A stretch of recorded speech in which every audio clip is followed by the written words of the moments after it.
Hello. Yes.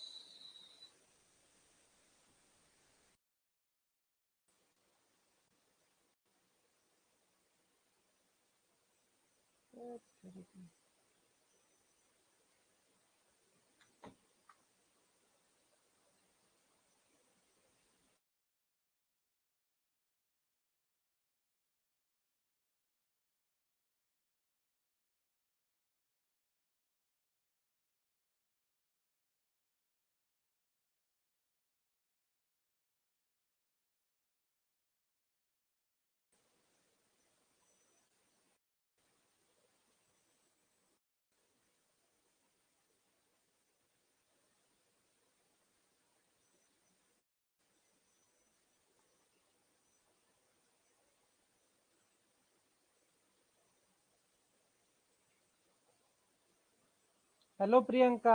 Hello hello, मेरी आवाज आ रही है?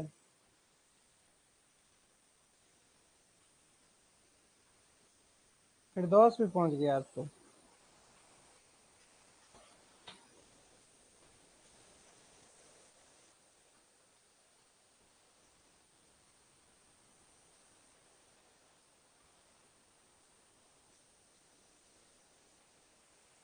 Good evening sir, good evening. कहाँ रहते हो इतने दिन तक? गायब थे बिल्कुल फिरदौस। क्या हाल चाल?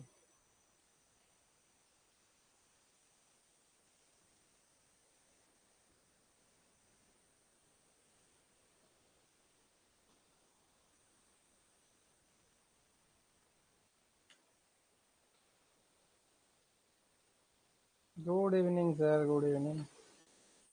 चलो शुरू करते हैं। स्क्रीन दिख रहा है? हम लोग कल यहीं पे लटके थे। आगे पढ़ेंगे आज,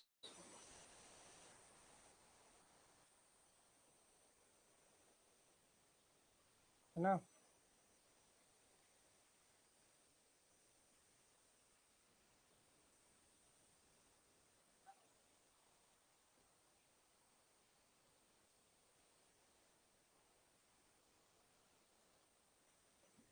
ये बायो रेडिएशन पढ़ने वाले हैं, करेक्ट?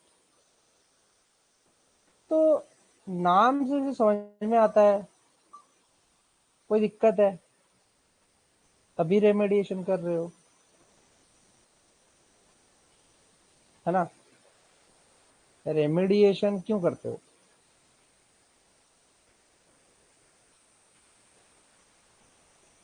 कोई प्रॉब्लम है बोल के ही ना रेमेडिएशन करोगे। बिना प्रॉब्लम का तो रेमेडिएशन नहीं करोगे, करेक्ट? तो जब बायो रेमेडिएशन की बात कर रहा है, bioremediation can be defined as a process which removes or neutralizes waste and toxic substances, correct? Can be defined as the process which removes, क्या removes करता है? टॉक्सिक सब्सटेंसेस या तो वेस्ट मटेरियल, ठीक है?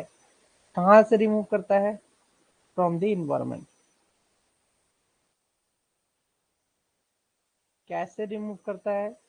Using organisms such as microorganisms, small organisms and plants.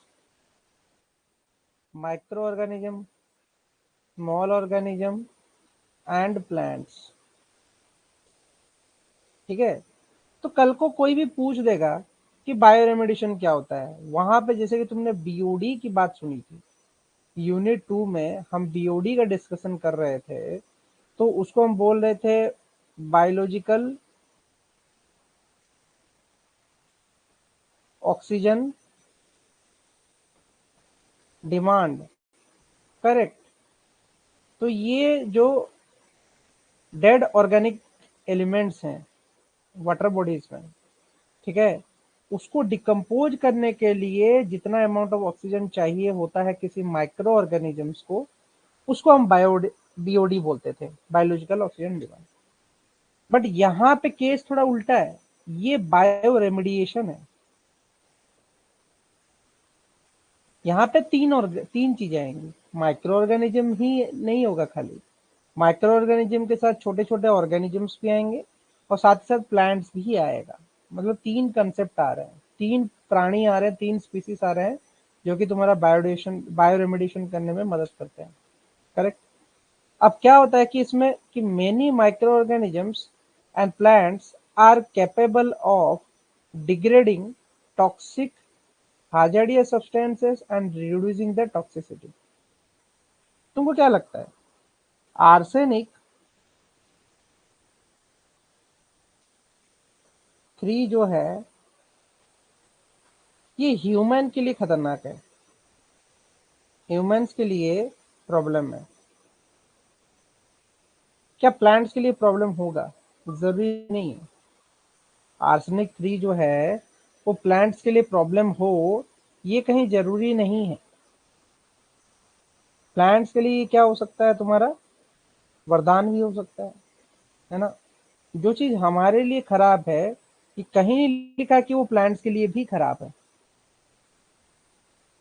Correct. तो यही चीज यहाँ पे अगर समझोगे तो तुमको सिंपली समझ में आता होगा कि जो बायो रेमेडिएशन टेक्निक्स हैं उनमें 3 तरीके के ऑर्गेनिजम्स इन्वॉल्व हो रहे हैं, और कोई भी चीज जो प्लांट्स के लिए हार्मफुल है दूसरे ऑर्गेनिज्म के लिए हार्मफुल है वो हमारे लिए हार्मफुल नहीं भी हो सकता है या हो भी सकता है। बट जरूरी नहीं कि हमारे लिए जो हार्मफुल है वो प्लांट्स के लिए या दूसरे ऑर्गेनिजम्स के लिए हार्मफुल हो, वो उनके लिए खाद भी हो सकता है। ठीक है। तो जैसे कि तुम यहाँ पे एक चीज फिगर देख सकते हो कि compost with A salt tolerant bacteria. ठीक है। अब क्या करते हैं कि एक जमीन है, जमीन जो है उसमें बायो रेमेडिएशन चाहिए, तो हम क्या करेंगे एक सॉल्ट टॉलरेंट बैक्टीरिया का ना कंपोस्ट बनाएंगे और उसको छोड़ देंगे। कहाँ पे? नॉर्मल जमीन पे छोड़ देंगे। जब तुम सॉल्ट टॉलरेंट वाला बैक्टीरिया को नॉर्मल जमीन पे छोड़ दोगे तो ये जो बैक्टीरिया है ये इसको खा जाएंगे, किसको? सोडियम को खा जाएंगे। ठीक है। और ये जो ऑर्गेनिक एसिड ये रिलीज करेगा ये चेलेटिंग सॉल्ट्स बनेगा बाद में जाके। तो पहले तुमने क्या किया, जो सोडियम एक्सेसिव सोडियम मौजूद था इसमें सॉइल में उसको रिमूव करने की कोशिश की on the basis of what? Micro organism. Micro organism की मदद से ही तुमने क्या किया, इसको हटाने की कोशिश की। किसको? इन जो सॉल्ट्स वगैरह को। क्योंकि सोडियम है एक्सेसिव तुम्हारा क्या बोलते हैं सैलिनिटी प्रोड्यूस हो गया है तो उस सॉल्ट को बायोरेमिडिएशन की टेक्निक की जरूरत है। सॉल्ट टॉलरेंट बैक्टीरिया छोड़ दो तो वो उसको खा जाएंगे और रिमूव कर देंगे। ओके। इसके बाद आता है forms of bioremediation.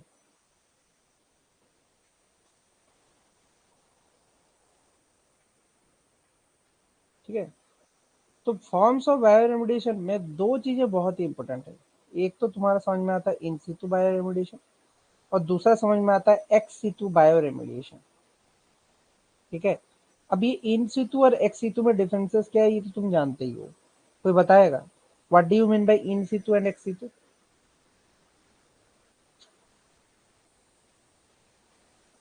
In situ क्या है और एक्स सितु क्या है ये बताओ।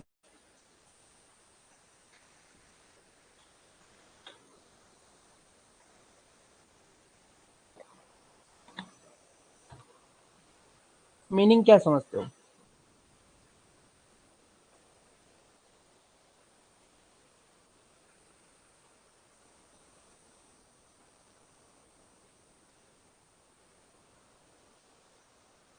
फील्ड कंडीशंस इन सितु है।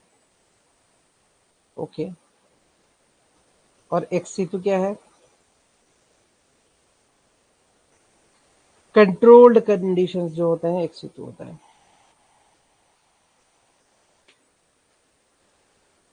ओके। लेकिन बायोरेमेडिएशन के केस में कुछ अलग चीज है। यहाँ पे ऑर्गेनिजम्स की बात नहीं है, यहाँ पे क्या है कि जो इन सितु बायोरेमेडिएशन है उसमें जो कंटामिनेंट्स होते हैं, contaminants are treated at the same site using biological systems.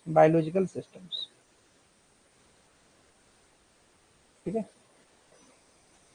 वहीं पे in ex situ bioremediation contaminants are treated in some other places from the original site। ये तो समझ में आ रहा है। तो ये सारा का सारा जो खेल है ये कंटामिनेंट्स पे है, not on the basis of micro organisms.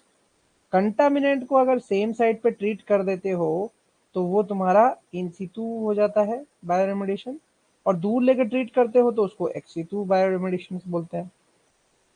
ठीक है, तो इसमें कुछ नई कहानी नहीं है। अब इसमें क्या है कि this is the key differences between in situ and ex सितु।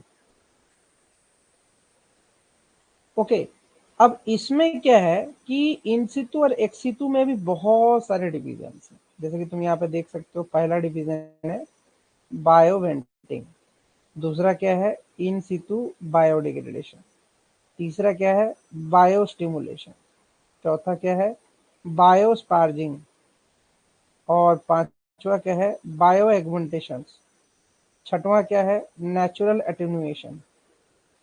ठीक है, land farming, composting, biopiles and bio reactors. ठीक है, ये सब क्या है एक्स सितु में, वो ऊपर वाले क्या थे इन सितु थे। तो कल को मैच द फॉलोइंग में ये पूछ सकता है कि या तो तुम्हारा स्टेटमेंट असर्शन रीजनिंग के फॉर्म में ये जरूर पूछ सकता है कि इनमें से कौन है जो कि इन सितु बायोरेमेडिएशन करते हैं और कौन है जो कि एक्स सितु बायोरेमेडिएशन करता है। ठीक है, दो चीजें बहुत जरूरी है जानना, इन situ and ex situ bioremediation. ठीक है, अब हम एक एक करके पढ़ेंगे। जैसे कि इन सितु बायोरेमेडिएशन पिक्चर में देख सकते हो तुम, पिक्चर वगैरह भी तुम थोड़ा देख सकते हो क्या हो रहा है। तो बोलता है बायो भेंटिंग, भेंटिंग बोलता है, भेंटिंग, भेंटिंग मतलब समझते हैं ना, किसी जगह पे भेंट तैयार किया है, भेंट, भेंट मतलब पाइप्स, पाइप्स लाइक स्ट्रक्चर बना दिए हो, दैट इज कॉल्ड भेंटिंग। तो भेंटिंग बोलता है। ठीक है, तो ये क्या बोल रहा है बायो भेंटिंग, बायो भेंटिंग में क्या होता है कि one of the most common approaches in the soil, जिसमें कि तुम क्या करते हो supply air and nutrients via wells, air and nutrients जो है ये वेल्स के थ्रू से उसमें ट्रांसफर करते हो। ठीक है, थर्ड क्या आता है takes advantage of igneous micro indigenous microorganisms. मतलब क्या है देखो, बायोबेंटिंग जो प्रोसेसेस होता है, एक तो उसमें जरूरी चीज है कि जो एयर और न्यूट्रिएंट है उसका सप्लाई बहुत बढ़िया हो। ठीक है, बायोबेंटिंग प्रोसेस में तुम सप्लाई बहुत बढ़िया करते हो। ठीक है, अब इसको करने के लिए तुम किसकी मदद लेते हो, फिर आता है प्रश्न कि इस चीज को करने के लिए यू टेक केयर ऑफ हुम, मतलब किस चीज की केयरिंग करने की जरूरत है इस बायो भेंटिंग को करने के लिए। इसमें इसने बोला कि इंडिजिनियस माइक्रो ऑर्गेनिजम्स होने चाहिए। इंडिजिनियस मतलब वहीं पे पैदा हुए, इंडिजिनियस वैसे तो आया है इंडिया से वर्ड। ठीक है, इंडिजिनस मतलब इंडियन ओरिजिन के जो माइक्रो ऑर्गेनिजम्स हैं उनके एडवांटेजेस से तुम ये बायोवेंटिंग प्रोसेस कर सकते हो। ठीक है, क्योंकि माइक्रो ऑर्गेनिजम्स छेद करके तुम्हारे सॉइल के अंदर जा सकते हैं, जिससे कि तुम्हारा एयर और न्यूट्रिएंट जो है वो इजीली उसमें पेनिट्रेट कर जाए। इसी प्रोसेस को तो हम बायोवेंटिंग करते हैं। बहुत सिंपल है, इसमें कोई बड़ी कहानी नहीं है, तुमको बस रीड आउट करना है और समझना है, दैट्स ऑल। ठीक है, देन कम्स इन सितु बायोडिग्रेडेशन। ठीक है, बायो रेमेडिएशन नहीं है, यहाँ पे कंफ्यूज हो जाते हैं बच्चे, ये बायोडिग्रेडेशन को है। इसमें क्या हो रहा है कि supply air and nutrients by circulating aqua solution through the contaminated soil और ग्राउंड वाटर। ठीक है, इसको कैसे करोगे, अगर तुम एक्सेसिव मात्रा में एयर और न्यूट्रिएंट को सर्कुलेट करोगे एक्वस सॉल्यूशन में, तो तुम्हारा क्या होगा, बायोडिग्रेडेशन होने की पॉसिबिलिटी है।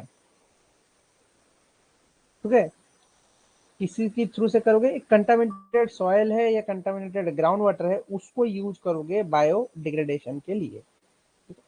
Then comes biosparging. अब इसमें क्या हो रहा है, injection of air below the water table. अब स्पार्जिंग में तुम बिलो द वाटर टेबल जाके करते हो। ठीक है, increases ground water oxygen concentration and mixing in the saturated zone. ठीक है, ग्राउंड वाटर का ऑक्सीजन जो कंसंट्रेशन है वो तुम्हारा किससे बढ़ जाता है, बायोस्पार्जिंग से बढ़ जाता है। क्योंकि तुम इसमें क्या होता है कि एयर को इजेक्ट करते हो, ठीक है, टू मेक इट सैचुरेशन। ठीक है, देन कम्स बायो एगुमेंटेशन। इसमें तो सिंपली है एडिशन ऑफ इंडिजिनियस और exogenous microorganism, limits to use, competition and necessary. ठीक है, तो बायो एगुमेंटेशन भी कुछ खास नहीं है, वही एडिशन ऑर्गेनिजम्स का। देन कम्स बायो स्टिमुलेशन, ये तो स्टिमुली दिखाने वाला है। देन कम्स नेचुरल एटूनेशन और इंट्रिंसिक बायो रेमेडिएशन। ठीक है, ये तुम्हारे लास्ट के इन सितु बायो रेमेडिएशन के पॉइंट्स हैं। Then comes ex situ.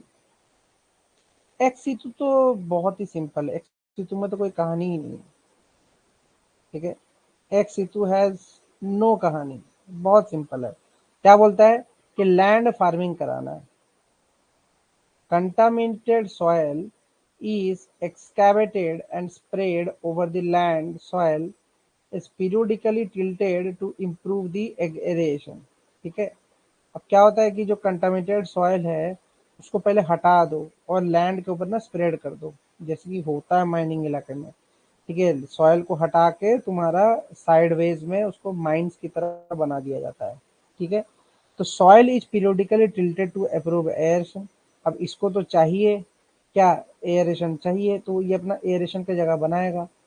तो remediation to these igneous microorganisms as well as chemical and physical processes generally limited to superficial 10 to 35 minutes of the soil can reduce your monitoring and maintenance cost। ठीक है, और जरूरी नहीं है कि land farming में ना बहुत ही मतलब हार्ड एंड फास्ट टूल बनाओ। ठीक है, तो हार्ड एंड फास्ट टूल जब बना ही नहीं रहे हो तो उसमें क्या ही उसमें आर्टिफिशियल जो है तुम्हारा सुपरफिशियल आर्टिफिशियल जो रेन है, ठीक है, उसको बुलाने की जरूरत ही क्या है। ठीक है, कोई फायदा ही नहीं है लैंड फार्मिंग करने का। Then comes composting. कंपोस्टिंग क्या बोलता है, combines contaminated soil with non hazardous organic amendments, जैसे कि मैन्यूर हुआ, एग्रीकल्चरल वेस्ट हुआ, ये इन सब चीजों की बात चल रही है। ठीक है, क्या, नॉन हाजार्डियस ऑर्गेनिक एमेंडमेंट्स। ठीक है, इसके बाद आता है तुम्हारा बायोपाइल्स। बायोपाइल्स क्या है, combination of land farming composting and control of physical losses of contaminants. Combination of land farming and composting, दोनों ही process land farming and composting को जोड़ दिया बायोपाइल्स में। ठीक है, अब क्या हो रहा है कि bioreactor soil and water are pumped out of the contaminated plume processes through the engineered contamination system। अगर कहीं पे कंटामिनेटेड है तो उनको साफ किया गया और सॉइल वाटर को पंप करके वापस से उसको हरा भरा कर दिया गया जो वहां पे जलाशय या वाटर बॉडीज थे। ठीक है, so the degradation in the bioreactor is generally greater than in situ because of contaminated environment is more controllable and predictable। सही बात है, तुम अगर किसी गलत चीज को रखे हो अपने पास, ठीक है, और वो गलत चीज कभी कभी ही दर्शन दे पुलिस स्टेशन में, तो वो हैबिटुएट हो जाता है। करेक्ट, इसी तरीके से बायोरिएक्टर की बात करते हैं, तो बायोरिएक्टर अगर एक दिन का कहानी नहीं है, अगर बायोरिएक्टर बार बार उसमें प्रॉब्लम्स क्रिएट हो, उसका रिपेयरिंग ना हो, तो डेफिनेटली वो भी खतरनाक बन सकता है। कौन, बायोरिएक्टर्स, क्योंकि वो तो है ही तुम्हारे रिएक्टर करने के लिए, रिएक्ट करने के लिए, तुम्हारा फिजिकल लॉसेस करने के लिए कंटामिनेंट्स का, तो उसी लिए बैठा हुआ है। वही अगर रहेगा तो फिर वो चला जाएगा। अब आता है तुम्हारा एक word that is called as bio indicators.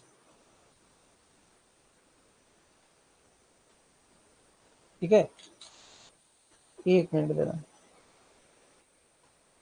बोला।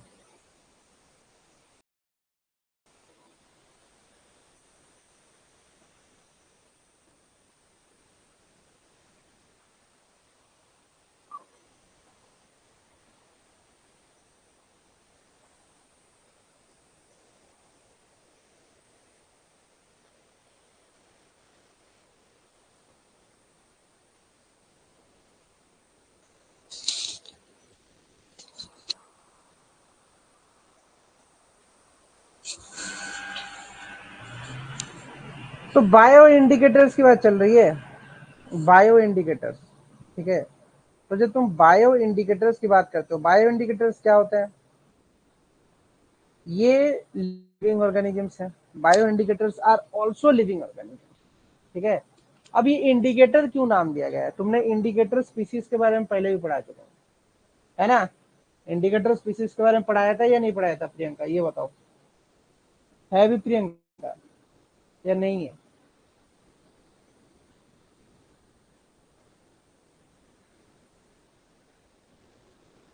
है या नहीं है कोई भी जो क्लास में वो बताए? इंडिकेटर स्पीसीज के बारे में क्या बताया था?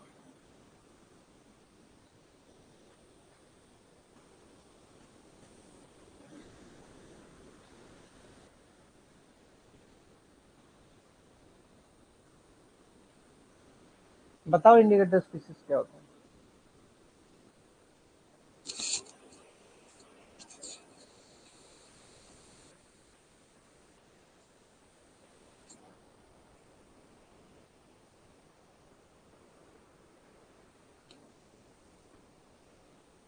कोई बताओ यार, ऐसा थोड़ी है टाइम पास के लिए पढ़ रहे हो बस, इतना पढ़ाने के बाद भी।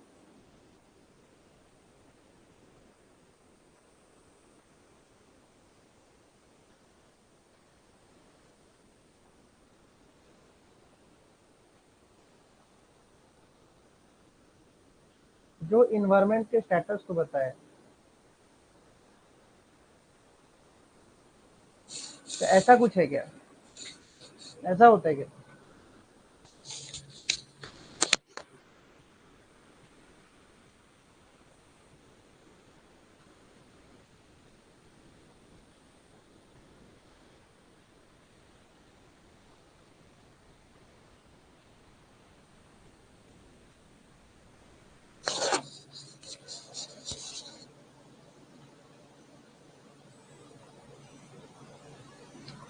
किस तरीके के स्टेटस को बताएगा, ये बताओ ना। क्या स्टेटस बताएगा, किस तरीके के स्टेटस को बताएगा?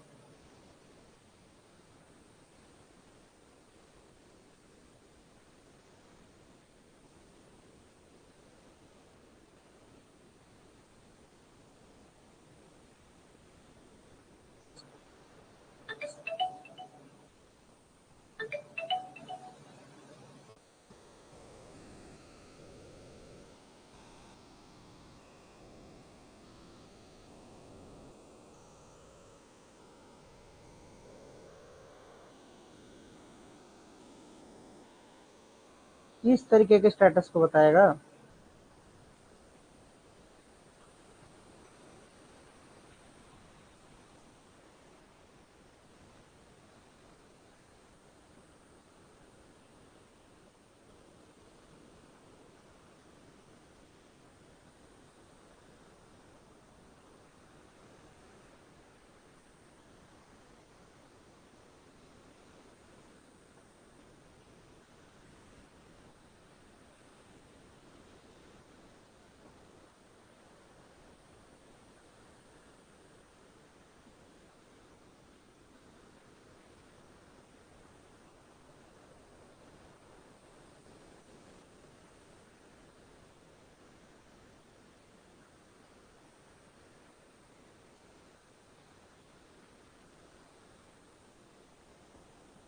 मीन्स पॉल्यूशन है कि नहीं, chemical, physical, biological changes. Okay, एक ही एग्जांपल है क्या उसका, लाइकन, और कोई एग्जांपल नहीं है?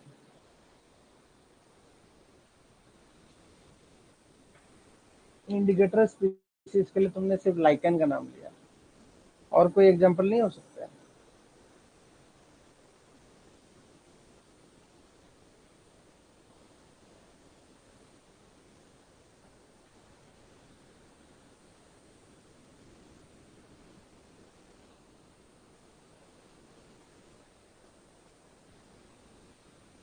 क्या लाइकेन के अलावा कोई और इंडिकेटर स्पीसीज है? हाँ या ना?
Algae, water pollution. Okay. Frogs भी हैं। मेंढक, मेंढक भी है। तीन चार इंडिकेटर स्पीसीज का नाम कोई पूछ देगा तो पता होना चाहिए कि मेंढक भी एक इंडिकेटर स्पीसीज है, वो भी पोल्यूशन को दर्शाता है। तो जहां पे हम बात कर रहे हैं बायो इंडिकेटर्स की, तो बायो इंडिकेटर्स क्या होंगे? Bioindicators are living organism such as plants, planktons, animals, and microbes, which are utilized to the screen the health of natural ecosystem in environment। ठीक है। अब देखो, bioindicators are the living organisms, हैं ये living organisms, plants, planktons, animals and microbes. ठीक है। अगर तुमको किसी भी तरीके का हार्मफुल इम्पैक्ट देखना है किसी इन्वायरमेंट में, तो ह्यूमन तो अपने ऊपर टेस्ट करेगा ही नहीं। ह्यूमन किस पे टेस्ट करेगा? तुम्हारा plants, planktons, animals and microbes पे। ठीक है। वो खुद पे तो टेस्ट करेगा नहीं, लेकिन इन पे जरूर टेस्ट करके देखेगा कि क्या इन्वायरमेंट में कोई परिवर्तन आया है या नहीं आया है। अगर आया है तो कैसा परिवर्तन आया है, ये चीज जरूर देखेगा। ठीक है। For assessing the environmental health and biogeographic changes taking place in the environment. ठीक है। तो each organic entity inside a biological system provides indication regarding the health of its surrounding. जैसे कि लिखा है कि they are used for assessing the environmental health and biogeographic changes taking place in environment. Each organic entity inside a biological system provides an indication regarding the health of its surrounding. So, a plankton responding rapidly to the changes takes place in the surrounding environment and serving as a important biomarker for assessing the quality of water as well as indicator of the water pollution। सही बात है भाई। Plankton ही क्या है? तुम्हारा main focus है तुम्हारा aquatic bodies में, because it is the most abundant one, और यही तुम्हारा क्या होता है, इंडिकेटर स्पीसीज की तरह भी काम कर रहा है। ठीक है। तो बोलता है even the health of aquatic flora is best reflected by plankton which acts as a early warning system. अगर तुम्हारा प्लैंकटन में प्रॉब्लम है तो डेफिनेटली वहां जो मछलियां हैं, एक्वाटिक फ्लोरा का मीनिंग क्या होता है? कछुआ, octopus, crab, shrimps, sea horse, यही सब तुम्हारा क्या होंगे? एक्वाटिक फ्लोरा में आएंगे। तो ये सारे के सारे फ्लोरा भी, उनकी हेल्थ भी क्या होता है? रिफ्लेक्टेड होता है बाय द प्लैंकटन, क्योंकि ये प्लैंकटन ही खाएंगे, ठीक है। So the naturally occurring bioindicators are used to assess the health of environment and are also an important tool for detecting the changes in the environment, ठीक है। दो तरीके से चेंजेस हो सकता है, एक तो नेगेटिव एक तो पॉजिटिव, ठीक है। And there is a subsequent effect on human society. अब इसको ह्यूमन सोसाइटी में इफेक्टिवली काम करने की जरूरत है, तो उस पर भी तवज्जो दिया जा रहा है, ठीक है। फिर क्या बोलता है कि देयर आर सर्टेन फैक्टर्स, इनमें कुछ फैक्टर्स भी हैं which governs the presence of the bio indicators. Bio indicators का प्रेजेंस को बताने के लिए भी क्या है तुम्हारे पास, सर्टेन बायो इंडिकेटर्स हैं, such as transmission of light, water, temperature, and suspended solids. ठीक है। So the advantages associated using bioindicators are as follows. ठीक है। क्या है उसमें, biological impacts can be determined, ठीक है, to monitor the synergetic and antagonist impact on the various pollutants on creature, ठीक है। Antagonist impact of various pollutant on A creature, ठीक है। तो ट्रांसमिशन जो होता है light, water, temperature and suspended solid का, इस पे भी वो निर्भर करता है, कौन, डाउनस्ट्रीम की जो लाइफ है ये उस पर निर्भर करती है। तो हमको मॉनिटर सिर्फ इतना करना है कि हमारा जो क्या हो रहा है, हमारा जो इन्वायरमेंट पॉल्यूशन हो रहा है, बायो इंडिकेटर्स की जरूरत है हमको, उससे पॉल्यूशन को रोकना है, ठीक है। यही साइंटिस्ट का काम है। तो अर्ली स्टेजेस की जो डायग्नोसिस होती है, as well as harmful effect of toxin to the plant as well as human being can be monitor, ठीक है। शुरू शुरू के दौर पे ना हार्मफुल इफेक्ट्स दिखते हैं टॉक्सिन को, फिर ह्यूमन और पीपल जो आ रहा है उसको भी हो जाता है, ठीक है। यही चीजों बता रहा है, ये अर्ली वार्निंग सिस्टम इसलिए होना चाहिए, एक को हुआ तो बाकी सब सतर्क हो जाइए, ठीक है। Early stage diagnosis as well as harmful effects of toxin to the plant as well as human beings can be monitored, ठीक है। Can be easily monitored due to the presence of economically viable alternative when compared with other specialized milling system, ठीक है। तो ये बोला है economically जो चीज साउंड है कि नहीं ये हो सकता है, कि पॉसिबिलिटी है, वही करो, वही जरूरी चीज है, कि नहीं कि तुम बायो मार्कर्स पढ़ लिया और तुमको समझ में आया कि नहीं यही अच्छा चीज है, इसी के पीछे भागो, भाग तो जाते हो, ये तो सच बात है। बट कितना भागना चाहिए, क्या करना चाहिए, ये तो डिपेंड करता है ना कि क्या इन्वायरमेंट है, कैसा करना चाहिए। अब तुम थोड़ा देख सकते हो कि कैसे तुम्हारा सेकंड जनरेशन थर्ड जनरेशन में तुम्हारा किस तरीके के क्या है। अभी थोड़ी देर पढ़ रहे थे ना, क्या है वो स्पीसीज, ये सारे स्पीसीज इसको रिप्लेस कर सकते हैं। ये वो स्पीसीज है जो किसी चीज को रिप्लेस कर दे, जिसका मार्केट वैल्यू अच्छा खासा है और वो किसी भी चीज को रिप्लेस कर दे, यही उसकी स्टोरी है। किस चीज को रिप्लेस कर दे, किस चीज को रिप्लेस कर दे, यही उसकी स्टोरी है। जो सुगर केन है, सुगर बीट है, कॉटन है, बार्ली है, तुमको यहाँ दिख रहा है ना, first generation, second generation, third generation, ठीक है। तो अगर मैं बात करूं स्वीट सोरगम, शुगर केन और शुगर बीट और ये बीट, ठीक है, ये सब क्या है तुम्हारे फर्स्ट जनरेशन के तुम्हारे ऑर्गेनिजम्स हैं, जिनको रिप्लेस किया जा सकता है, ठीक है। एक की जगह में दूसरे को रख दो, जैसे कि तुमको अगर शुगर बीट नहीं खाना है तो तुम शुगर केन रख लो या स्वीट सरगम रख लो, तो ये क्या है तुम्हारा, एक तरीके से तुमने क्या जमा के रखा हुआ है और उसको यूज कर रहे हो, लेकिन तुम्हारा मन नहीं है, खुद का मन नहीं है कि इसको ग्रो करे, ठीक है। फर्स्ट जनरेशन में यही समझा रहा है कि खुद का कोई इसमें है ही नहीं रोल कि ये ग्रो करेगा, उसके लिए कोई एफर्ट्स नहीं डाल रहा है, वो हो रहा है तो हो रहा है, ये कहानी है। लेकिन जब तुम सेकेंड जनरेशन में पहुंच रहे हो तो तुम देखते हो कि नहीं स्ट्रॉ है, ग्रासेस है, वुड है, इसको कैसे कनेक्ट किया जाए, सब तो अलग अलग हो बैठे हैं, ठीक है। तो सेकेंड जनरेशन में तुम्हारा स्ट्रॉ मदद कर रहा है हेल्प करने में, ठीक है। अब देखो यहाँ पे थर्ड जनरेशन में आगे एल्गल ब्लूम, सीधा सीधा एल्गल ब्लूम, तो ये भी प्रॉब्लम है, एल्गल ब्लूम पढ़ना जरूरी है, ठीक है। तो एल्गल ब्लूम पढ़ोगे तो तुम्हारा ये कंसेप्ट भी क्लियर हो जाएगा।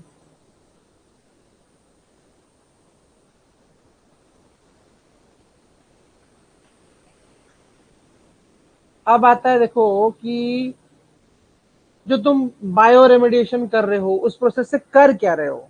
ठीक है, बायो रेमेडिएशन प्रोसेस से कर क्या रहे हो।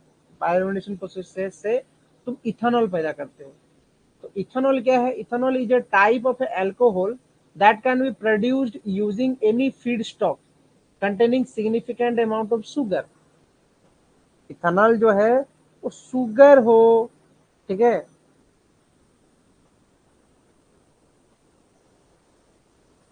एक मिनट देना।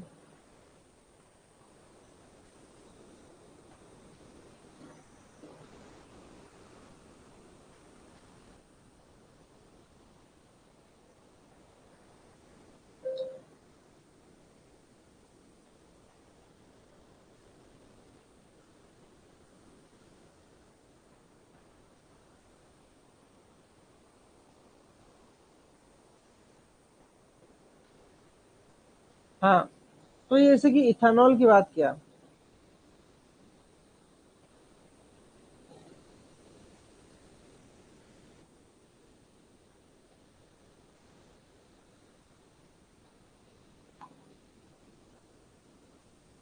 यहाँ पे तुमको दिख रहा होगा शुगर है, शुगर केन है, शुगर बीट है, स्टार्च है, मेज है, वीट है, ये सब है कि नहीं?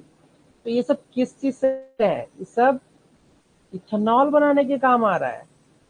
और इथेनॉल तो जानते हो ना क्या होता है इथेनॉल? कोई फॉर्मूला बताएगा इथेनॉल का? क्या होता है भाई इथेनॉल? क्या होता है भाई ethanol? What do you understand भाई इथेनॉल फॉर्मूला? इतना बेसिक्स तो आना चाहिए, केमिस्ट्री पढ़े हो भाई, कुछ तो बताओ। क्या है इथेनॉल, क्या होता है?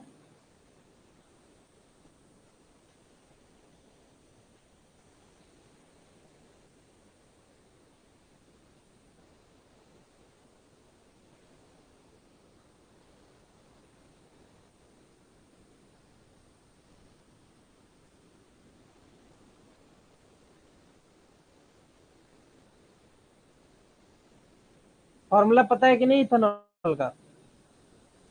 हाँ या ना, लिखो।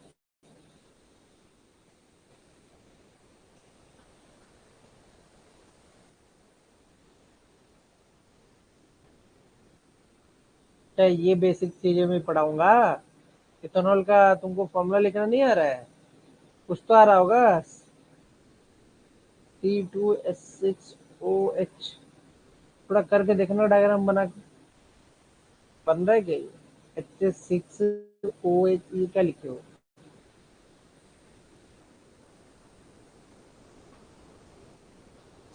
दो कार्बन एटम तो होंगे, लेकिन कहाँ ओ एच लगेगा, किधर लगेगा, उस हिसाब से बनाओ ना भाई।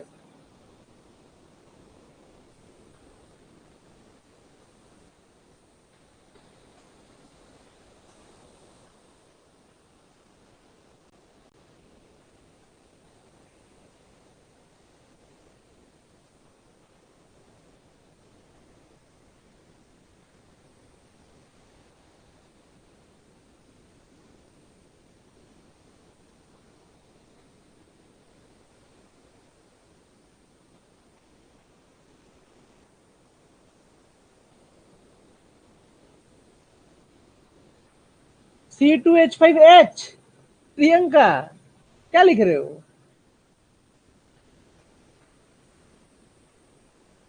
C2H5OH। हाँ, आप पहुंचे हो सही स्थान पे।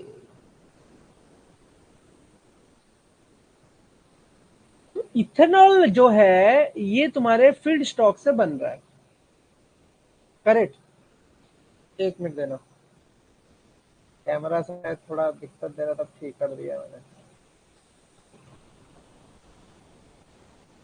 तो जैसे कि तुम यहाँ देख सकते हो क्या,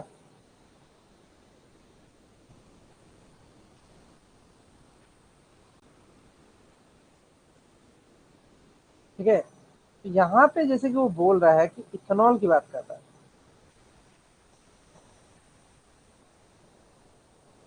is a type of a alcohol that can produced using any feedstock। तो इसी तरीके का फीड स्टॉक जो बचा हुआ है, containing significant amount of sugar, sugar अगर हो उसमें हाई मात्रा में, as sugar cane, sugar beet और स्टार्च, मेज हुआ, व्हीट हुआ, ये सब अगर एक्सेसिव मात्रा में मौजूद है तो इट कैन बी पॉसिबल कि ये इथेनॉल क्रिएट कर दे।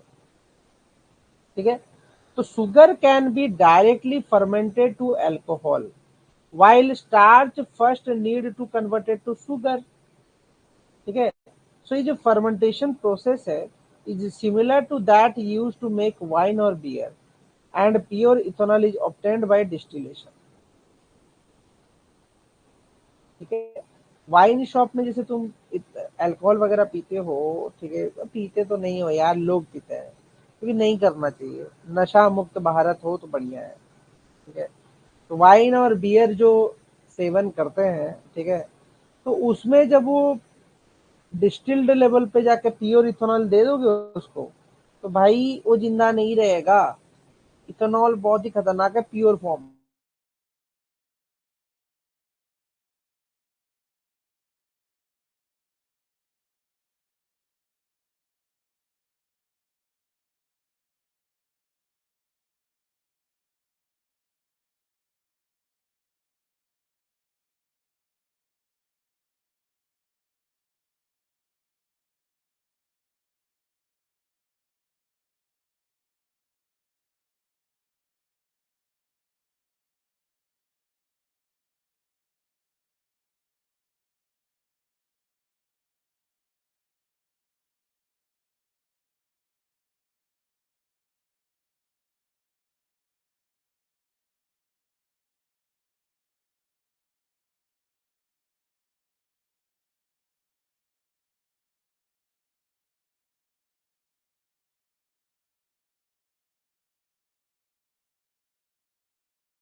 हम्म,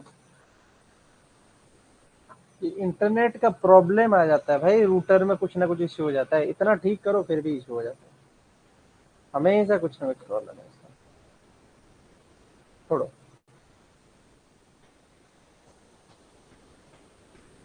ये लास्ट है, थोड़ा खत्म करते हैं बस।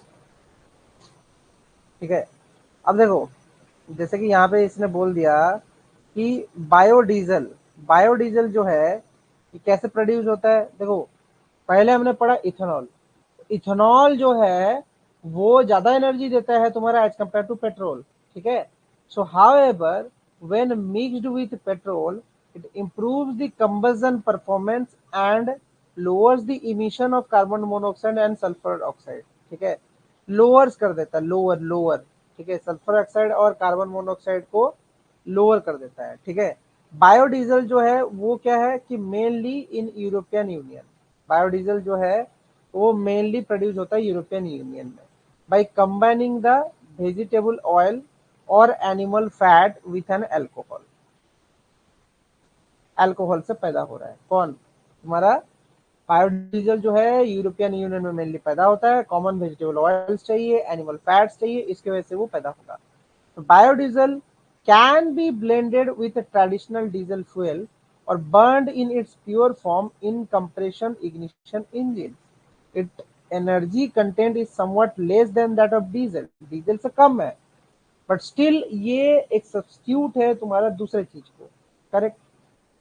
तो biodiesel can be derived from a wide range of oils including rapeseeds, soybeans, palm, coconut, jatropha oil with the help of transesterification in the presence of strong alkali. Strong alkali के transesterification में ये बनता है। ठीक है, कैसे बनता है वो बताया। रैपसीड, सोयाबीन, पैम, कोकोनट और जेट्रोपा को ट्रांसस्टेरिफिकेशन जब करते हो एक स्ट्रॉन्ग एल्कली के प्रेजेंस में, तब तुम्हारा ये बायोडीजल निकलता है। ठीक है, so the higher the oxygen content of biodiesel aids in the complete combustion of the fuel. तो जितना ज्यादा ऑक्सीजन लेवल होगा एक बायोडीजल में, उतना बढ़िया से वो जलेगा, उतना फाइन वो जलेगा, reducing the emission of the particles in the air pollutants, carbon monoxide and hydrocarbons. ठीक है, as with the ethanol, diesel also contains only negligible amount of sulfur, thus reducing sulfur oxide emissions from the vehicle। के लिए तुम ethanol use कर सकते हो। ठीक है, these are some things that you should know। ठीक है, बायोडीजल, बायो ये, ठीक है। इसी के साथ तुम्हारा ये जो लेसन का है मोस्ट इंपोर्टेंट पार्ट सब खत्म हो चुका है। Now in the next class we will have some discussion on your what, जो लेफ्ट आउट टॉपिक्स कुछ होंगे तो उस पर डिस्कशन करेंगे, और उसके बाद हम क्वेश्चंस करेंगे, एमसीक्यूज करेंगे अगर एक दिन मिलेगा तो। अदरवाइज हम लोग यूनिट 4 की तरफ अग्रसर करेंगे, क्योंकि जल्दी खत्म भी करना है। ठीक है, we have to finish the lesson also very soon, 11 तारीख हो चुका है। ठीक है, सो आज का क्लास यहीं रखते हैं। ठीक है, ज्यादा नहीं पढ़ाएंगे, आज का क्लास यहीं स्थगित करेंगे। ठीक है, अगले क्लास में हम मिलते हैं तो उसमें फिर डिस्कशन करेंगे। ओके, चलो।